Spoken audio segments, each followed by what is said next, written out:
My story starts in Phoenix, Arizona, where I was born and raised, and at a very young age I knew that I wanted to be a Phoenix police officer.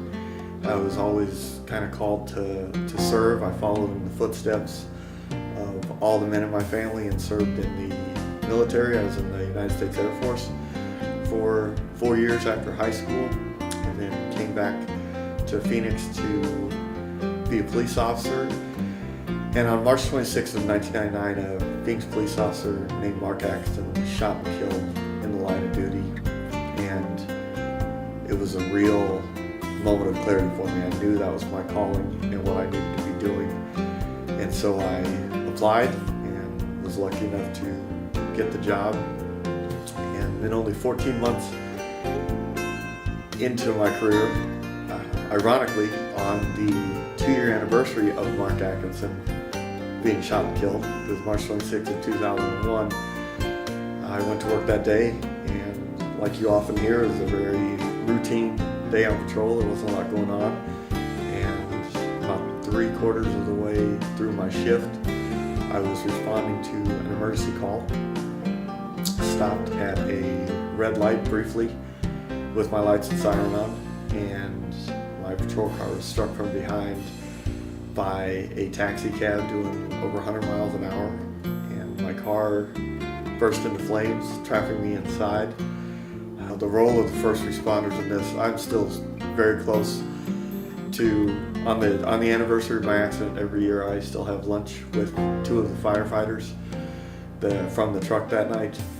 Firefighters, paramedics, police officers, they all have a job to do, but sometimes you're thrust into a situation where fight-or-flight syndrome is very real within all of us. I don't care what uniform you're wearing.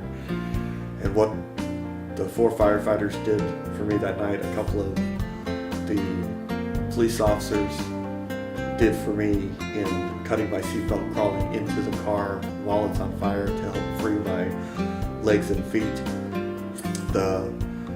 One of the best stories the firefighters tell is about how the engineer, a woman named Rebecca Joy, she told the ambulance to pull right up next to my car, and they say that when they extricated me through the driver's side window, I never touched the pavement. It was like body surfing at a concert. They just, all hands on deck, guided me over their heads onto the gurney, into the ambulance. 2 EMTs jumped in the back trying to find a place to get IVs in me and an airway while the driver rushed me to the hospital. And from the time I was hit till the time I was out of the car was 90 seconds. And the work that it took these 6 or 7 individuals to perform, I definitely call it a miracle, but I don't at all take away from their training. And just as I was called to be a police officer and serve my community, that's what these firefighters and EMTs are doing as well. And their work kind of started the